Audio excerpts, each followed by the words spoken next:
The International Labour Organization has warned that the Eurozone crisis will drive the rate of unemployment higher in developing countries within the next 5 years.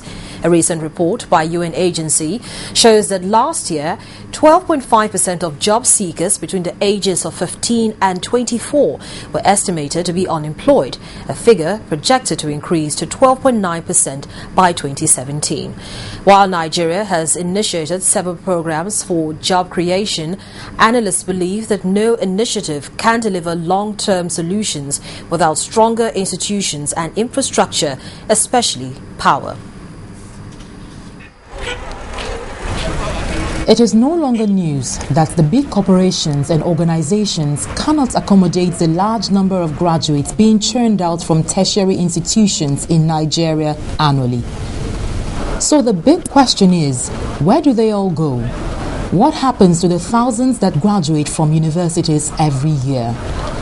Well, for starters, they serve the nation during their one-year National Youth Service Corps, where most of them teach in rural areas. Some who are fortunate to serve in cities with strong establishments get automatic employment afterwards. The rest become traders or casual workers, while many take their resumes around for white-collar jobs. But many are beginning to embrace the concept of entrepreneurship. I'm into all this vocational training. I'm empowering other youth also that they can work. University, we just I have some project and program that I do for them so that when along the line before they graduate, they can be empowered and they are certified also by the FCT Mass Education. I said to myself, what will I do with my government allowance which they give me? I'm being paid 19.8 every month. So I had to save for like 2 months to go into a business which helps me in a way, and I add it up to my 19.8 salary. But regardless of the bright ideas many might have or delve into, weak institutions and poor infrastructure, especially unstable power supply, continues to suffocate the life out of small-scale businesses, which ideally should be the life and soul of a nation's economy. The moment government gets it right with power, what is going to happen is that it will activate the informal sector, like never before. Unemployment has become a growing concern globally, and the recent report by the International Labour Organization, ILO, is expected to steer the government towards developing long-term goals to check this trend.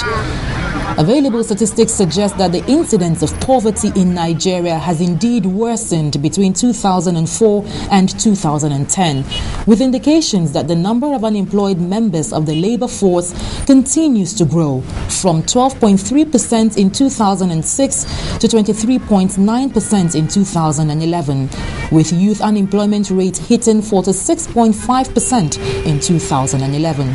The global financial meltdown actually wasn't anything that we could do anything about.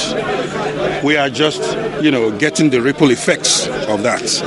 However, certain internal policies of ours should be brought up in terms of maybe increasing production, in terms of the manufacturing sector, so that we can export. At the very minimum, we can sustain ourselves with whatever we produce. Analysts warn that without additional jobs being created, young people cannot expect to find employment, and so government needs to adopt targeted programs for young people, especially providing vocational trainings and giving companies tax cuts to hire more young people. You win. Youth Enterprise with Innovation in Nigeria, an innovative business plan competition aimed at job creation by encouraging and supporting aspiring entrepreneurial youths in Nigeria to develop and execute business ideas, was initiated by the federal government, and so far 1,200 awardees have emerged. A second edition has already been designed for female entrepreneurs aged 45 or less. But is this initiative enough to break the trend of unemployment in Nigeria? Or are there more programs on ground? Now, a lot of Nigerians are not involved in small and medium enterprises because of the challenges of, one, power issues, access to finance. They cannot go to the bank to get loans. Experts also point out that unemployment challenges is not restricted to only the educated youths in cities. Rural dwellers also need empowerment and can be gainfully employed through vocational trainings and education targeted at skills acquisition. Doris Okenwa, Channels Television News.